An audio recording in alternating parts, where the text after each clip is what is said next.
Let me tell you a story. There was once a small British cycling team that no one believed in. For over 100 years, they were terrible, so bad that bike companies didn't even want to sell them gear because it was considered bad publicity. But then, everything changed. Instead of focusing on big, impossible goals, they started improving by just 1% in everything: the seats, the tires, the uniforms, even the pillows they slept on. Within a few years, this team dominated the Olympics and Tour de France. This is the power of tiny habits.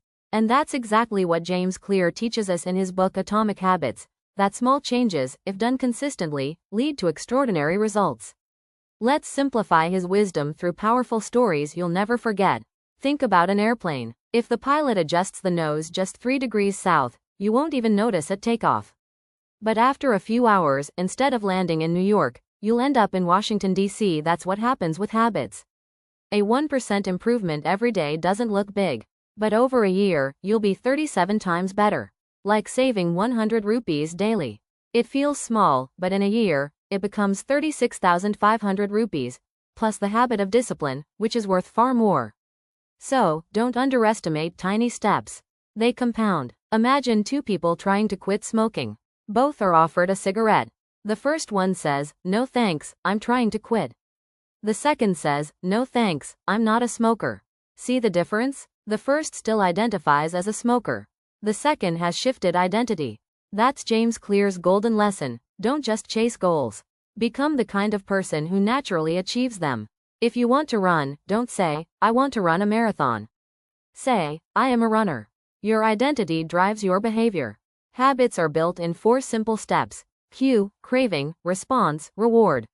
Let's take an example. Suppose you want to build a reading habit. Cue. You place a book on your pillow every morning. Craving. You pick a book that excites you, not something boring. Response. You read just 2 pages, so easy you can't say no. Reward. You feel proud, maybe tick it off in your journal. Repeat this loop daily, and reading becomes automatic.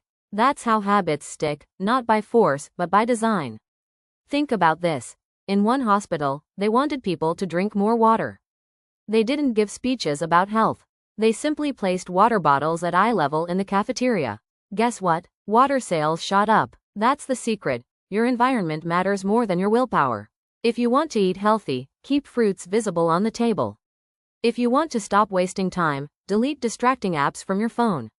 Don't fight temptation. Remove it. Design your space to support your habits. Motivation is like fireworks, exciting at first, but it quickly fades.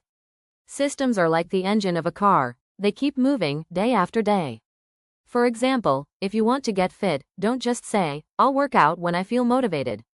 Instead, build a system. Every morning at 7 a.m., I'll put on my running shoes and step outside. When you rely on motivation, you act only when you feel like it. But when you rely on systems, you act no matter what. And that consistency builds success. So, remember, small changes compound into big results. Identity is more powerful than goals. Habits follow a simple loop: cue, craving, response, reward.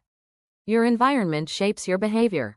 And systems will take you further than motivation ever will. The British cycling team became champions not overnight, but through tiny, daily improvements.